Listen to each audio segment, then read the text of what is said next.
I'm not oblivious to the fact there is also poverty, unemployment, there's war and crimes, but there has been a change. The trajectory of Somalia has been improving over the years.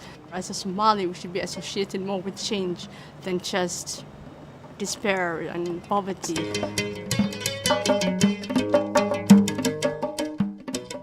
Somalia is a case in point where people have gone through terrible tragedy for almost 3 decades with no functioning state structure, with continuous protection challenges. I think that's been the major success of this operation, to bring together the different actors to play in tune under quite an assertive and strategic government leadership. The NGOs are part of this effort, civil society on the Somali side. We have the business community, the diaspora, which has played a very important role. The real crux of this humanitarian development peace-building nexus is, rather than just waiting for the next crisis to come, we, in support of Somali authorities, are much more proactive about managing those risks and reducing those risks for the future so that we break the cycle of what we know to be a recurrent risk. It's an important topic because development resources are limited in the world. When so much money is responding to acute humanitarian life-saving needs, ensuring that we're also making investments into longer-term developmental preventative work will mean that we'll have to rely less in the future on vast amounts of life-saving humanitarian resources.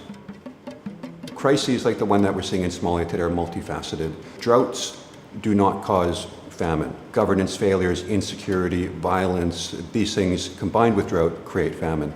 You can't address the root causes of famine in a place like Somalia without simultaneously working on the peace side, the security side, the local governance issues, longer-term sustainable development, and providing, when necessary, life-saving humanitarian response.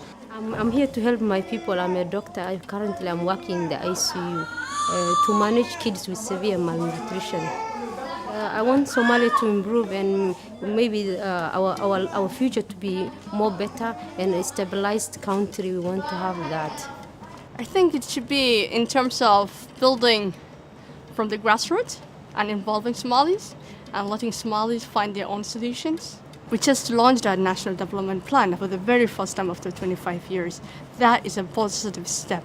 At this very stage, I need the narrative of Somalia to be changed, to have more positive outlook of how do we think about Somalia.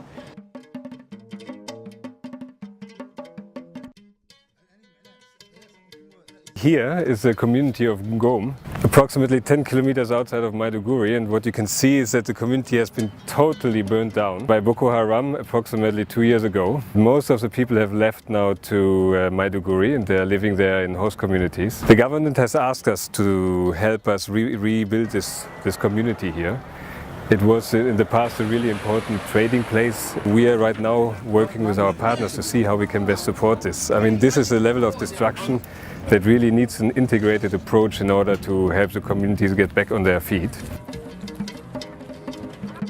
The Boko Haram crisis has triggered acute humanitarian crisis in Borno State with devastating effect on social and economic impact on the population. So far we have started our early recovery and social cohesion project. We have started providing basic amenities. Our collaboration with UNDP has yielded very positive results because they have identified key areas, infrastructure, livelihood support, and capacity building. It's very important so that people will start their normal life.